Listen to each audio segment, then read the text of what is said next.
Olá! A gente começa a temporada 2018 do Questão de Ordem falando sobre um tema muito importante, a vulnerabilidade juvenil. Porque pela primeira vez, o relatório Índice de Vulnerabilidade Juvenil à Violência 2017, publicado em dezembro, e analisou dados de gênero e mostra que as jovens negras correm mais risco de serem assassinadas que as jovens brancas na mesma faixa etária. E para falar sobre esse tema, o Questão de Ordem conversa hoje com a vereadora Mariana Conte, ela que é presidente da Comissão da Mulher aqui da Câmara Municipal e autora da Lei 15.502, que instituiu o dia de luta contra o encarceramento da juventude negra no calendário oficial do município de Campinas. Contamos também com a presença do vereador Campos Filho do Democratas, que é membro da Comissão de Defesa dos Direitos da Criança, do Adolescente e da Juventude, e também com a doutora em psicologia e também pedagoga Rita Maria Manjaterra Cater. Sejam todos bem-vindos. Só que para a gente entender melhor esses números, a Secretaria Nacional de Juventude fez um vídeo que dá detalhes sobre esses estudos. Vamos conferir agora. Você sabia que o risco relativo de uma jovem negra ser vítima de homicídio no Brasil é 2,19 vezes maior do que de uma jovem branca? Infelizmente, a cor da pele ainda é um fato que leva à vulnerabilidade e à exposição à violência das pessoas negras no Brasil. E isso, lamentavelmente, está comprovado no relatório Índice de Vulnerabilidade Juvenil à Violência 2017. O estudo revela que somente com exceção do Paraná, em todas as unidades da federação, as jovens negras são mais vulneráveis à violência do que as brancas. O Índice de Vulnerabilidade Juvenil à Violência e Desigualdade Racial é um levantamento resultado da parceria entre a Secretaria Nacional de Juventude da Presidência da República e a Unesco no Brasil, com o apoio técnico do Fórum Brasileiro de Segurança Pública. O objetivo, a partir dos dados, é embasar o novo Plano Juventude Viva da SNJ, com ações de inclusão social e autonomia para os jovens de 15 a 29 anos, expostos às situações de violência nos municípios de maior vulnerabilidade para a juventude, com foco prioritário na população negra. Os dados também irão subsidiar o governo na elaboração e na implementação de políticas sociais nos segmentos vulneráveis. Pela primeira vez, a publicação analisa dados de gênero e mostra que as jovens negras correm mais risco de assassinatos que as brancas na mesma faixa etária.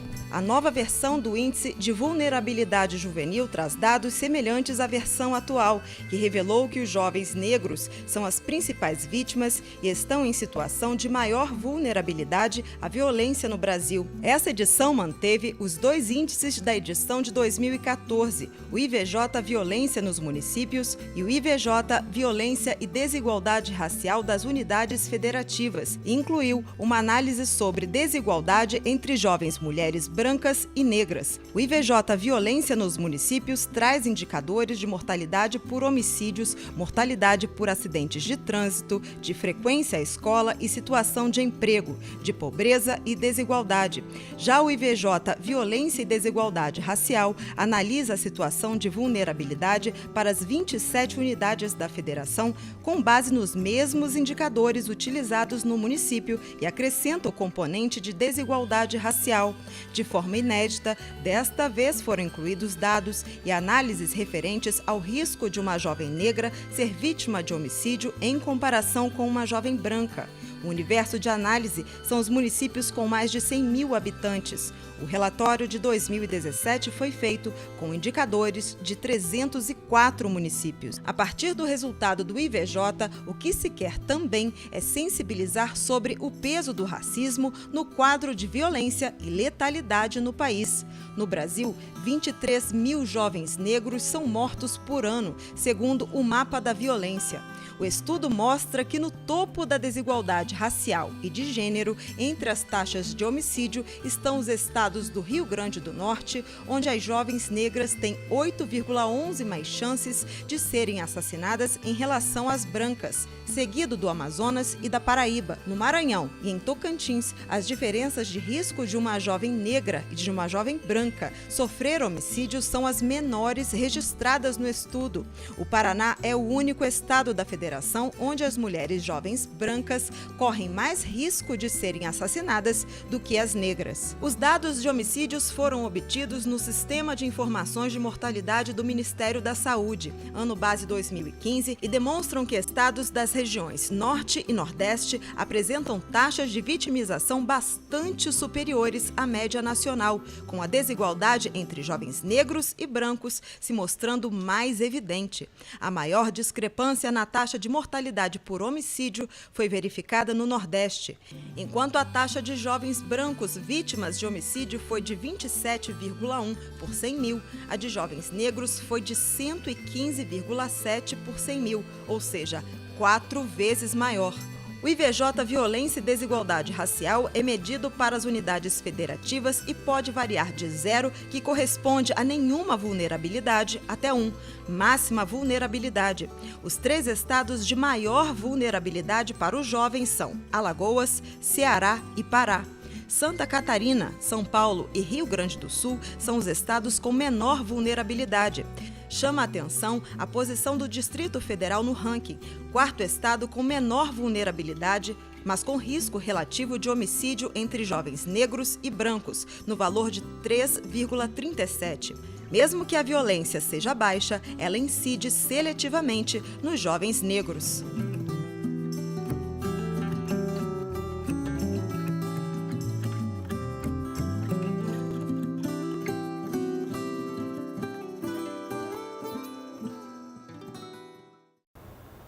E esses números trazem uma reflexão importante. E a primeira pergunta que eu faço a todos vocês, com base no que nós acabamos de assistir, é: na visão de vocês, qual é o peso do racismo no caso da violência contra os jovens? Rita, seja bem-vinda. Primeiro a sua opinião. Obrigada.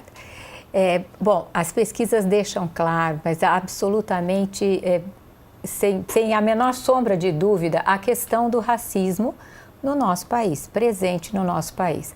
A desigualdade racial, ela é gritante e ainda por cima nesses dados vem a desigualdade de gênero, que também é uma prevalência de comportamento na nossa sociedade. Então, são dados de fato alarmantes que confirmam uma atitude de preconceito, uma atitude de resistência às diferenças, às desigualdades, que deve ser lidada, que precisa urgentemente ser lidada. O nosso país não pode ter esses índices e ficar sossegado, porque nós temos uma população de negros e de mulheres que são altamente relevantes, né? E que não pode, de fato, deixar de ser lidado. Aonde que você vai começar a lidar? Você vai começar a lidar pela educação, você vai começar a lidar pela mídia, você vai começar a lidar pela legislação. Deve-se haver um esforço global, né? Porque o preconceito, ele não tem um único fator. O preconceito se faz ao longo dos anos, se faz numa construção histórica, né?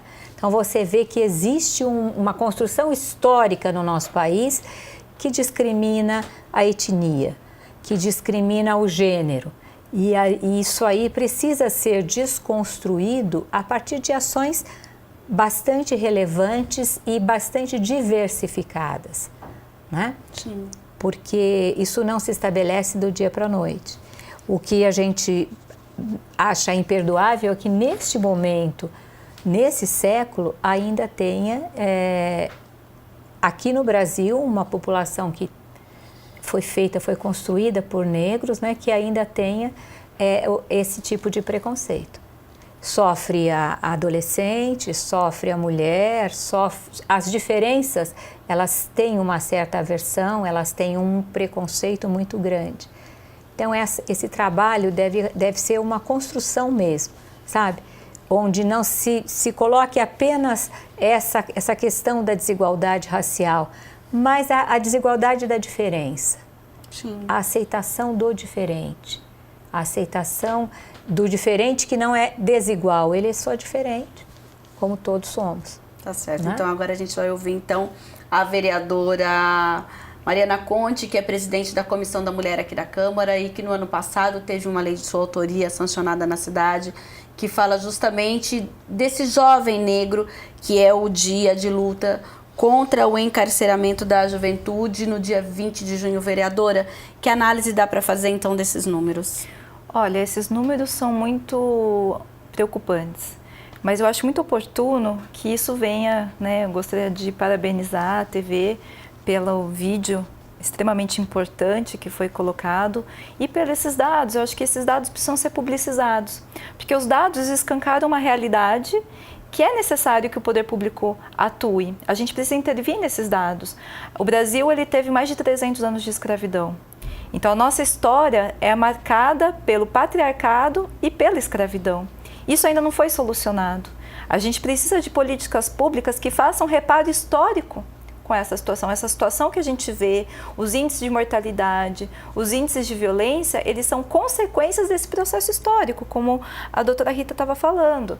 E a gente precisa que o poder público atue nesse sentido. Quando a gente vê também o mapa da violência de 2015, trouxe informações muito interessantes que mostra que o homicídio entre mulheres negras aumentou, enquanto o homicídio entre mulheres brancas diminuiu. E eles cruzam dados de escolaridade, de renda. Então, quando a gente vai vendo, as mulheres mais sujeitas aos homicídios são as mulheres com menor escolaridade, com menor renda. Então, a questão racial e a questão social se intercruzam. Porque, exatamente, a vulnerabilidade, existe uma questão do preconceito, do racismo, de entender a mulher e a mulher negra ainda mais como objeto, que é um objeto que não é digno de respeito. E, além disso, a vulnerabilidade social, falta de escolaridade, falta de serviços públicos, baixa renda, ou seja, tudo isso se intercruza para criar essa realidade que eu acredito que é uma realidade extremamente, que não é aceitável. No século XXI, a gente não pode continuar aceitando que a realidade se presente dessa forma. Tá certo. Então, vereadora, daqui a pouco a gente fala mais um pouquinho, que agora nós vamos conversar com um membro da Comissão da Criança e do Adolescente e da Juventude aqui da Câmara. Até então, até o ano passado, era a Comissão da Criança e do Adolescente e com o advento aí em 2013, a Câmara Municipal se adequou e agora essa comissão também faz parte da juventude, de assuntos relevantes à juventude. E o vereador Campos Filho vai falar sobre isso. Vereador, quais são as primeiras impressões em relação a esses números? Bom, os números impressionam, como disse a doutora Rita, a Mariana, e é inegável. Agora, a gente podia dizer assim, olha, pelo vídeo, São Paulo está, né? Pelo menos São Paulo com relação, mas na verdade também está ruim. Mas menos em relação, ruim. Menos ruim. Mas não deixa de estar ruim. Exatamente. Agora, enquanto a Mariana falava, a doutora falava, e a gente tem também o consenso de que, na verdade, é um problema cultural, né? E a televisão tem mostrado claramente isso. Acho que vocês são mais jovens, vocês não vão se lembrar, mas a doutora Rita talvez tinha uma novela que chamava O Direito de Nascer. A mãe do Albertinho Limonta, que servia, era negra. As novelas, até algum tempo atrás, as pessoas que trabalhavam em serviços mais humildes, né, eram pessoas negras. Então isso é cultural e demora um tempo para as pessoas se adaptarem a isso. Chegando ao ponto de uma emissora de televisão colocar lá a moça do tempo, pela primeira vez uma negra, e ter aquela repercussão toda que teve no Brasil, né? Como é que é possível uma situação dessa, você ocupar um espaço desse? Então, eu vejo que é um problema cultural e talvez através de leis, através de comportamentos, mas eu vejo que é uma situação que vai se mudando aos poucos e muito lentamente, porque faz parte da cultura das pessoas. A gente faz trabalho na Câmara, no Legislativo em Brasília, tem que ter uma lei de conscientização, mas todo mundo já está conscientizado. Você pega uma agressão a alguma pessoa na rua, é a pessoa que tem a conscientização, mas sei lá, está enraizado na pessoa aquela violência. E pagam um preço muito alto. Por isso, além dos negros, também os próprios índios que vieram primeiro. Os índios também vieram primeiro, chegamos nós aqui, tomamos tudo e coloca eles de lado. Quer dizer, é uma situação cultural. A campanha da fraternidade deste ano, que é uma campanha que tem alcance nacional, ela fala sobre esta superação da violência, né? E ela, como é que ela vai dizer, olha, para resolver tudo isso? Um grande mutirão nacional pela paz. Sair para a rua com a bandeira branca, sei lá, ou punir alguém. Então nós estamos ainda buscando uma maneira de mudar isso. Agora, nós não podemos também ter a ilusão de que nós vamos mudar isso através de uma lei, através de um processo que a partir de amanhã tudo vai ser mudado. Não. O problema existe, a grande vulnerabilidade é realmente os jovens, e principalmente os jovens da periferia das grandes cidades, né? São os jovens negros que acabam sendo as grandes vítimas. Agora, cabe a quem? Cabe a nós, Poder Legislativo, Executivo, pessoas esclarecidas, né, autoridades, como no caso aqui falando da doutora Rita, encontrar um meio, uma fórmula para tentar, se não acabar com tudo isso, amenizar. Mas eu não sei, doutora, se eu estou errado, mas talvez São Paulo, com esse índice menos pior que a senhora disse, mostre que a educação seria o caminho. Eu vou aproveitar, então, vamos dividir. Então, já que vocês mencionaram a educação como um dos principais, a questão qual seria o papel da educação para mudar esse cenário, qual seria o papel da mídia, qual seria o papel dos legisladores e depois a implantação de políticas públicas. Porque apesar da gente estar falando de um índice novo, até quando eu fui fazer umas pesquisas para analisar, a gente há mais de 10 anos trabalha com números em que o jovem negro é o que é maior vítima da violência. Na verdade, esse estudo que ele tem de novo é que agora eles verificaram a questão do gênero da mulher negra também, da jovem negra. Mas são coisas que, como se diz, não é nenhuma novidade para quem está à frente da gestão política. Então, que pontos nós devemos atacar para tentar aos poucos, como mencionou o vereador, que isso não é do dia para a noite, mas para tentar reverter esse quadro. Rita.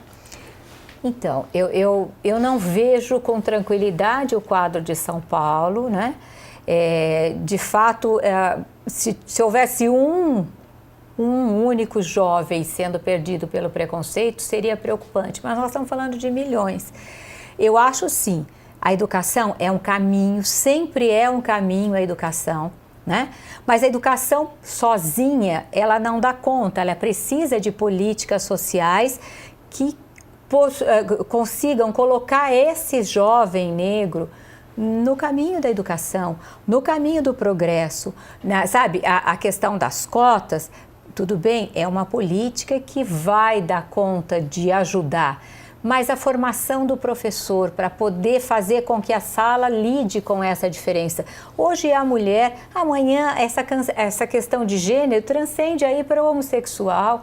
E aí a gente já vê esse tipo de barbárie com essa questão de gênero em todos os momentos da nossa sociedade. Então, saber lidar com a diferença, saber lidar com a violência é uma expertise que o nosso pedagogo não está preparado. Então, é pela educação, mas é pelo preparo do pedagogo, é pela educação, mas é pela questão de cotas para as questões vulneráveis. Não existe educação se não houver uma merenda, se não houver uma política social para trazer essa criança para a escola, para trazer essa criança para o lazer, para fornecer transporte para essa criança, para fazer com que essa mãe consiga levar a criança sem ter que usá-la no semáforo para aumentar a renda.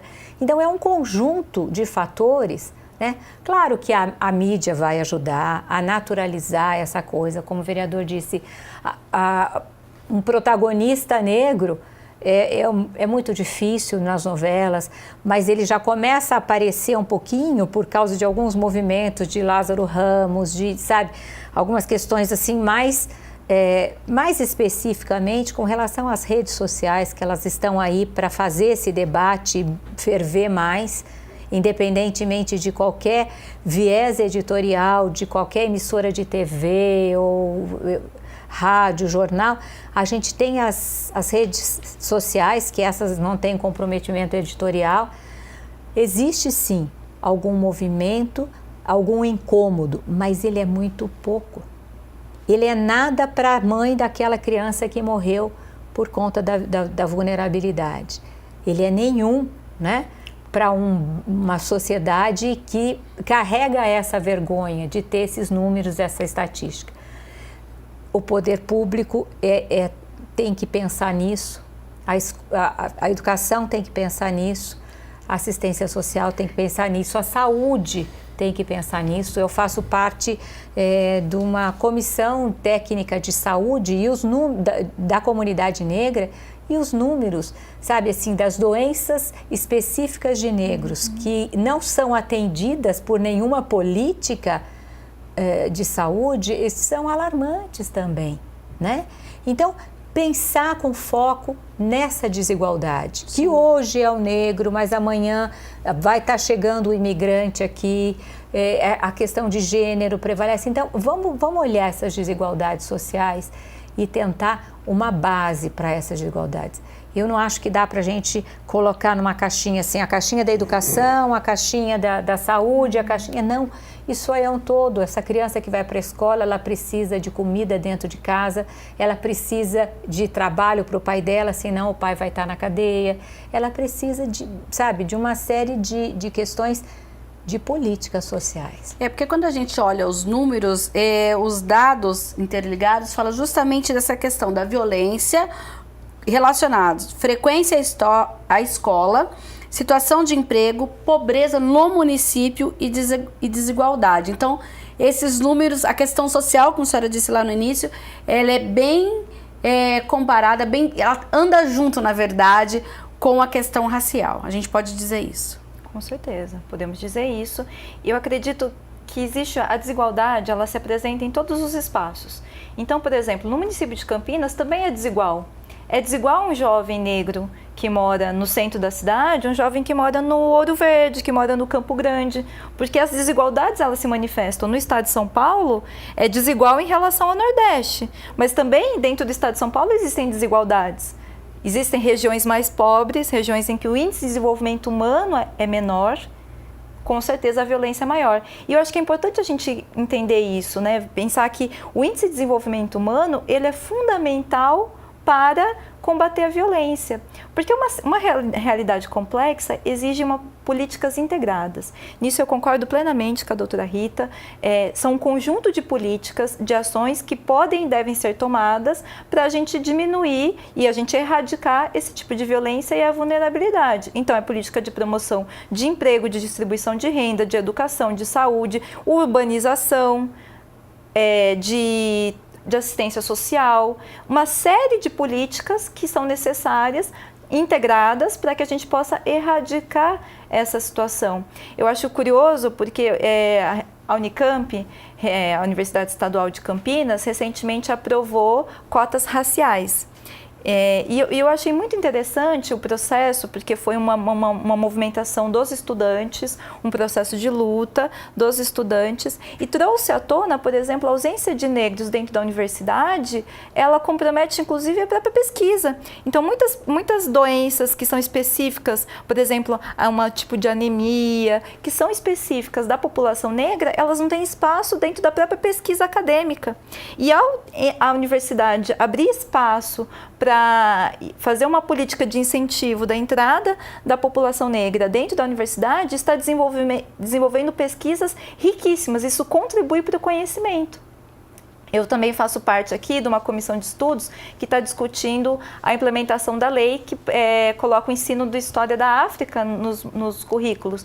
E a gente vem, o vereador Carlão, que é o presidente, a Edna, né, que vem fazendo, a professora Ângela Soligo, que também é da Unicamp, eles desenvolveram uma pesquisa na legislatura passada mostrando como ainda é ausente dos currículos escolares, do próprio material didático, como que é a representação do negro, da etnia, da sua história, da sua cultura, aparece dentro das escolas. Ou é ausente, ou é aquela representação que coloca sempre o negro como uma pessoa inferior, como se a gente fosse a gente precisa fazer essa acerto de contas com a nossa história, dentro de uma política integrada, que possa garantir aí um conjunto de ações para que a gente possa erradicar essa situação de violência e essas desigualdades, como bem colocou a doutora Rita, que é uma questão de gênero, é uma questão de orientação sexual e é uma questão de raça, de etnias Tá certo, então nós vamos para um breve intervalo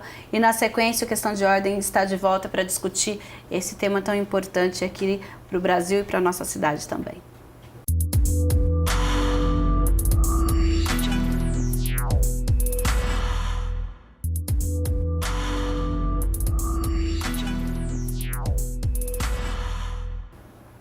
Estamos de volta com Questão de Ordem, que hoje discute a vulnerabilidade juvenil e os números apontam que há muito tempo já, que inclusive o jovem negro é o que está mais suscetível a assassinatos e agora uma revelação de que a mulher jovem negra ela tem 2,19% de chances de ser assassinada que as mulheres jovens brancas. Vereadora, a gente estava falando aqui dos aspectos sociais e o estudo aponta, por exemplo, nesse estudo a gente vai citar São Caetano do Sul, que é um município do estado de São Paulo, que ele tem um dos menores índices. E lá foi observado que essa baixa taxa de mortalidade está... e também por trânsito, por assassinato e também por mortes no trânsito, ela tem bons indicadores de frequência à escola e a situação de emprego dos moradores daquela cidade, justamente aquilo que nossas entrevistadas falaram no bloco anterior, essa questão da frequência à escola e emprego relacionado à violência. Não há dúvida nenhuma, relacionado à educação, mas eu queria deixar um ponto claro aqui, a doutora Rita, a Mariana, eu acredito muito no poder da televisão. Eu trabalhei muito tempo na televisão. Então a gente fazia na época, doutora, reuniões de pauta e a gente tinha alguns pontos que a gente era a maioria, que era unânime. Não vamos falar sobre suicídio. Por quê? Quando você fala, você acaba induzindo as pessoas a praticarem suicídio. Então hoje televisão, não se fala.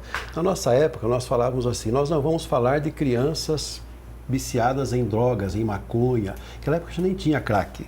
Por quê? Porque a gente vai... Então, a gente percebe o seguinte, que a partir do momento, isso é muito bom para essa discussão, Mirna, porque a televisão, talvez podemos até afirmar que acaba incentivando, por exemplo, práticas nesse sentido a partir do momento que mostra isso e da maneira como mostra isso. Ué, se eu mostro no programa policial a mulher que foi agredida e parece com o olho roxo e falo para todo mundo que isso aqui é a vida, não é novela, isso é uma realidade, eu estou incentivando pessoas também a dar um murro na cara da mulher, né? Então eu acredito muito na televisão a partir do momento que haja uma readequação naquelas mensagens que vão ser enviadas para os telespectadores, principalmente levando-se em consideração que nós estamos num país que é o país que mais vê televisão no mundo. Então você vê lá fatos importantes e que muitas vezes, exatamente para essa discussão nossa, eles acabam colaborando, como é o caso daquele jogador da Ponte Preta que foi jogar lá em Curitiba, o goleiro, o Aranha, que tinha uma moça atrás e que a câmera estava bem focada nela e ela se expressando que ele tal. Quando ela viu aquela repercussão toda, ela começou a chorar, não é? Por quê? Porque repercutiu, falou assim, olha, se você fizer isso, vai acontecer com você também. Então eu creio que talvez em grande parte a própria televisão, ela poderia tentar amenizar isso aí. Mas não seria então, vereador, não falar, mas falar de uma maneira diferente, até por conta, o senhor mencionou a questão do suicídio, hoje fala, vamos falar sobre suicídio, é importante... O que leva a isso? Então, eu acho que é o papel da mídia numa visão um pouco diferente de falar, olha, vamos tocar, por que o jovem negro, que a mulher jovem negra está morrendo tanto? Onde ela está na escola? Onde o pai dela está? Onde a mãe dela está? Esse é o trabalho que nós fizemos, uma vez debatemos sobre isso, acho que foi aqui mesmo, sobre o jornalismo de paz e o jornalismo de guerra. O jornalismo de paz é isso aí que estamos fazendo. Esse é o de paz. O de guerra é você ir para a rua e mostrar negros sendo agredidos, sendo... Sim. Então, nós preferimos, através desse jornalismo de paz, tentar, pelo menos, não resolver, mas amenizar. Acho que a televisão, ela poderia prestar um serviço bem melhor do que você mostrar simplesmente aquelas pessoas em situação degradante, o homem que chega embriagado, bate, e a polícia, sabe? Então, eu acho que isso aí acaba incentivando as demais pessoas, não sei, é uma opinião minha. Tá certo. Aí a gente falou um pouquinho agora do papel da mídia, na visão de vocês, além dessa questão que a gente já falou, do dia a dia, do papel da mídia, onde entra o papel do legislador? Por exemplo, eu vou perguntar especialmente para os dois vereadores. Olha, eu acredito que isso que o vereador Campos Filho coloca, realmente, muitas vezes, ao se tratar a violência como um espetáculo, tende a naturalizar. Sim. Então, a gente precisa pensar campanhas que sejam críticas em relação à violência, que tragam os dados, que tragam orientações de como proceder, que possam informar as pessoas. Essa mudança, esse processo, eu acredito que é muito relevante. Por exemplo, aqui em Campinas, eu defendo e tenho lutado para que a publicidade institucional do poder público tenha investimento para combate à violência contra a mulher, por exemplo. Pode ser com enfoque em relação à mulher negra, né? Em publicidade no transporte público. A gente sabe que os casos de assédio no transporte público. E quem pega transporte, normalmente são as mulheres de baixa renda, transporte público são as mulheres de baixa renda, e que sofrem assédio, que sofrem violência. Então, seria possível gastar em publicidade, que o gasto em publicidade tivesse uma porcentagem, por exemplo, para campanhas de combate à violência, campanhas de orientação. Isso é importante. Quando a gente define a lei orçamentária aqui, quando a gente vota a lei orçamentária, toda vez que você tem investimento em políticas sociais, com certeza você está investindo em desenvolvimento humano. Então, isso vai trazer resultado também do ponto de vista da violência, como a gente bem mencionou, escolarização. Quando uma mulher, por exemplo, ela não tem com quem deixar o filho, ela larga o emprego porque ela não tem com quem deixar o filho porque falta vaga na creche. Ela está mais sujeita à violência, ela está em uma situação de vulnerabilidade econômica.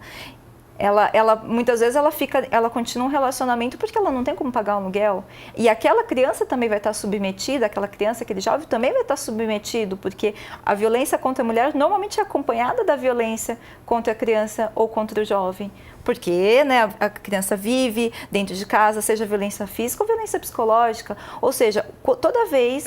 E eu acredito que isso é importante. A gente precisa, nós como legisladores, precisamos investir em políticas públicas, investimentos sociais. A gente precisa disso, não apenas na cidade de Campinas, mas no âmbito nacional. Quando a gente tem uma limitação nos gastos em investimentos sociais, isso vai ser terrível.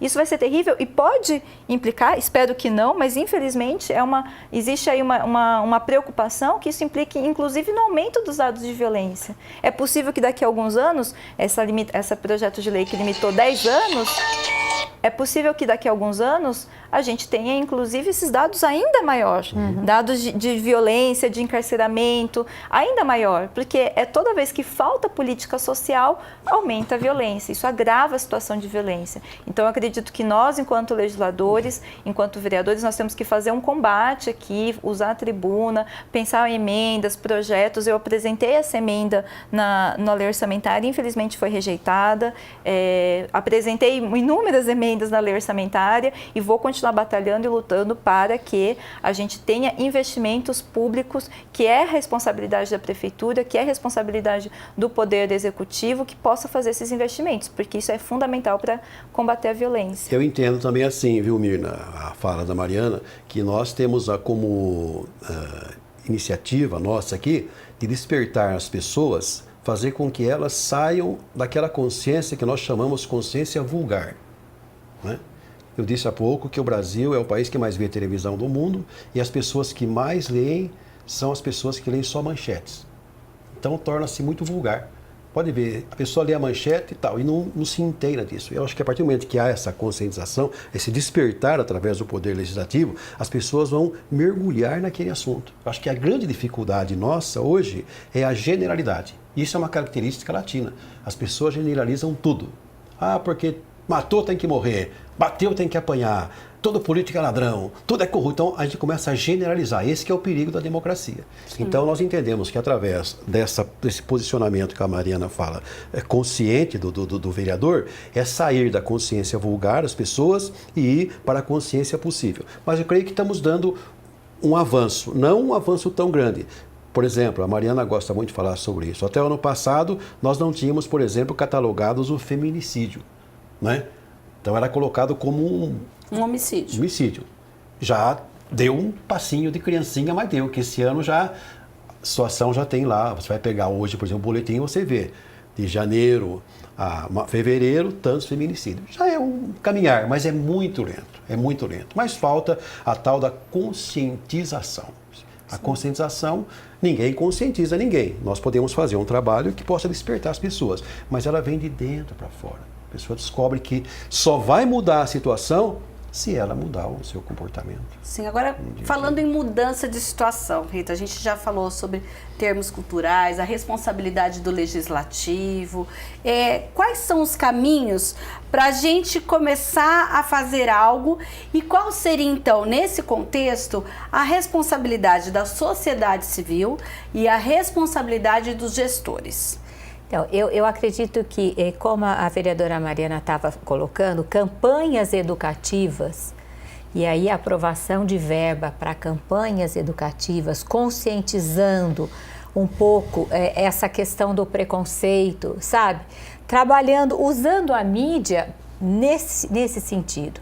Claro que a gente não pode controlar o que vem da mídia, porque tem uma liberdade de imprensa que está posta aí, né? E aí, às vezes a gente encontra na mídia a banalização da violência. A violência que é mostrada toda hora, de modo a se banalizar. Então é comum você ir no jogo de futebol e matar alguém. Que de tanto que se fala nessa morte, acaba que banalizando e acaba que ficando pequeno esse ato, não tão grave. Para que a gente desperte uma consciência crítica da sociedade em torno do que está posto nas mídias, em torno do que está posto no comportamento que já está banalizado, naturalizado, a violência é natural de tanto você ver, né? Para você mudar essa naturalização da violência contra o outro, essa falta de acolhimento da diferença, né? Então, a cultura da violência, a cultura do irresistível aí pelas diferenças, para que você mude isso, há que se trabalhar numa consciência crítica das pessoas, no desenvolvimento da consciência crítica do jovem, do adolescente, do trabalhador, enfim, isso se consegue com educação social, né? Não só aquela educação, isso começa a entrar aos poucos numa cultura. Então, acredito que esse caminho da conscientização também um papel desse poder. Como a gente consegue trabalhar, por exemplo, Rita, o protagonismo juvenil, sendo que hoje é tão difícil o jovem continuar estudando, ele precisa trabalhar. Aí a gente tem hoje aquelas leis, né, do menor aprendiz, alguma coisa assim, mas outros, olha, eu não consigo trabalhar no menor aprendiz, eu vou por um outro caminho porque eu preciso ajudar em casa. Como a gente consegue nesse sentido? Com referência até essa aprendizagem profissional, né, o que a gente vê no menor aprendiz e o que a gente vê, infelizmente, nos programas sociais das prefeituras, é essa lei do menor aprendiz, ela vai privilegiar aquele jovem que está antenado para o processo seletivo, que tem uma boa escolarização, porque o processo seletivo é feito em cima da escolarização. O vulnerável mesmo, aquele índice gritante de vulnerabilidade, não é nem atendido por essas políticas sociais. Não é atendido, não existe política para atender o vulnerável. Então você pega, qual é o programa para a juventude do nosso município?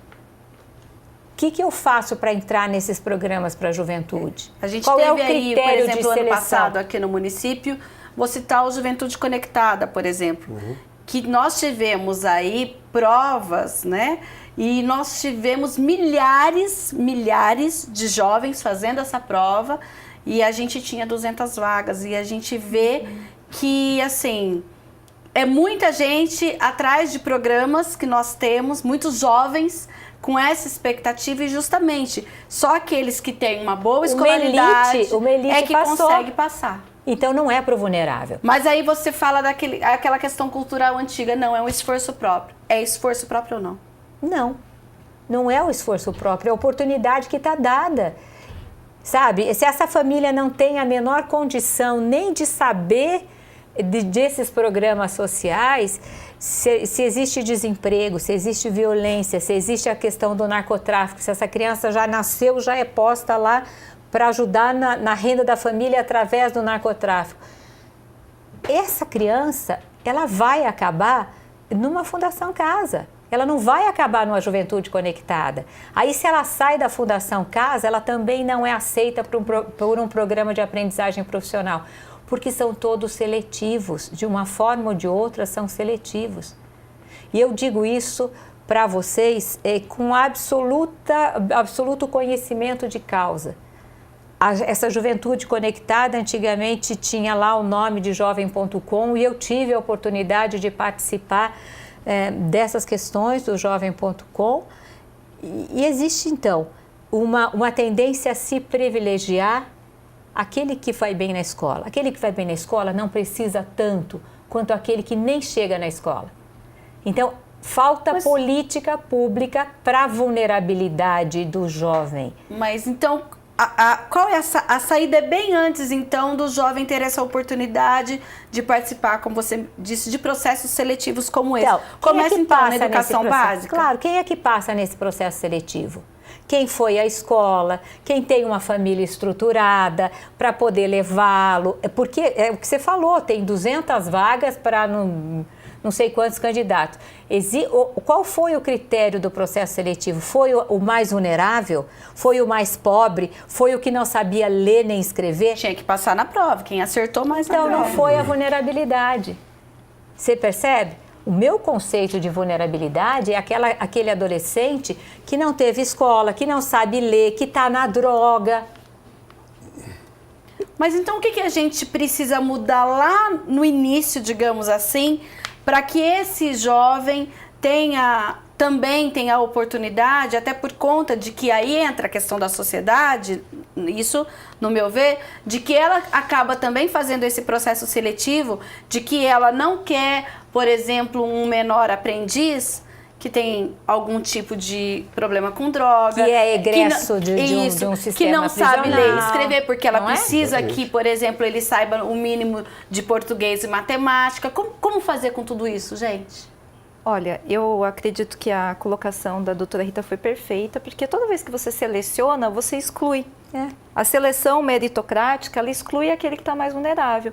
Então, se a gente for pensar, desde a primeira infância, a criança que vai na creche, que tem um processo de educação, de socialização, desde o início, ela está numa condição muito melhor num processo de competição. Você generalizar, você dar acesso a vagas em creches não é uma novidade. Isso está aí nos planos municipais, planos estaduais, planos nacionais de educação, o acesso a vaga em creche. E eu sempre falo, toda vez que uma criança está fora da creche, isso traz implicação para a mãe, para a família. É muito comum meninas que se responsabilizam pelo cuidado dos irmãos mais novos. Então, a menina, ao invés de estar brincando, de estar estudando, ela passa, desde muito cedo, a assumir a responsabilidade de cuidado dentro de casa. Isso vai afetar a vida dela. Isso é uma questão social, geralmente de raça, e também de gênero. Então, quando, por exemplo, o acesso à escola, a generalização das vagas em creches é fundamental. Agora, eu estou muito preocupada porque a Secretaria Estadual está fechando as vagas no noturno, no ensino médio noturno. Isso vai afetar os mais vulneráveis, porque essa pessoa tem que trabalhar. Com certeza. Ela vai afetar. Então, o que ela vai preferir? Ela tem que trabalhar o sustento dela, a subsistência dela, da família. A gente vê meninos que estão lá no semáforo para comprar o gás para a mãe, não é para comprar um sapato para ele. Não é verdade? Que está lá no narcotráfico para levar, não é? A Campanha da Fraternidade faz um texto, doutora, que eu acho interessante, que vocês estão falando exatamente isso aí. Ninguém nasce violento. Né? Ninguém nasce violento. Contudo, a pessoa pode vir a ser violenta. Portanto, o comportamento violento pode ser aprendido na própria família. Né? E replicar isso... E na sociedade. Na sociedade, não é? Quer dizer, é diferente. Mas você vai concorrer com uma criança que o pai largou da mãe, era alcoólatra, abandonou tal, e a mãe teve que se prostituir para um outro. Como é que ele vai concorrer numa prova de vestibular? Não tem jeito. Isso. Se você for ver no Estatuto da Criança e do Adolescente, a vaga na creche não é da mãe que trabalha, é da criança. O direito de ter vaga na creche é da criança. Portanto, eu acho que esses programas municipais, né, essas políticas sociais para o adolescente, não deveria ser para aquele que foi à escola e que teve condição. adolescente, a vaga é do adolescente. Sim. Né? Então, não se trabalha com o vulnerável. Se o tema de hoje nosso é a vulnerabilidade social, né? Essa vulnerabilidade, ela é trabalhada de forma equivocada. Por quê? Porque se seleciona o vulnerável. É o menos vulnerável que tem acesso a tudo. Não é o mais vulnerável. Na verdade, o necessário era ter políticas universalistas, né? Claro. Porque quando você universaliza, você dá conta de chegar àquele que está numa situação de vulnerabilidade. Inclusive no sentido de reduzir esse estranhamento, de aceitar conviver com a diferença. Por isso que é necessário, eu acredito que é necessário educação pública, investimento em educação pública em todos os níveis, acesso a direitos, saúde, acessos a direitos culturais, tudo isso traz implicação na formação daquele jovem. Eu fui professora, dei aula há alguns anos, e eu via que muitos estudantes eles não têm um mínimo de alfabetização. Então, qual é a possibilidade daquele jovem acessar os bens culturais na sociedade? Ele não entende, ele não consegue ler, escrever, compreender. Sobra o que para ele? Exato. Quais são? São os piores trabalhos, os trabalhos menos prestigiados. A vulnerabilidade, a marginalidade, né? Se ele é negro, voltando à questão de racial, se ele é negro, ele é menos privilegiado. Cadê a cota do negro? Tinha cota lá nesse processo seletivo da Juventude Conectada? Se não tinha, não sei se tinha ou não, mas deveria ter. Sim. Deveria ter uma cota de negritude, por que não? É uma dívida histórica, né? Claro que é. A gente teve, claro o nosso país foi construído mais de 300 anos aí sobre o trabalho escravo de uma população, e o processo de abolição não trouxe a reparação de todos aqueles anos de exclusão.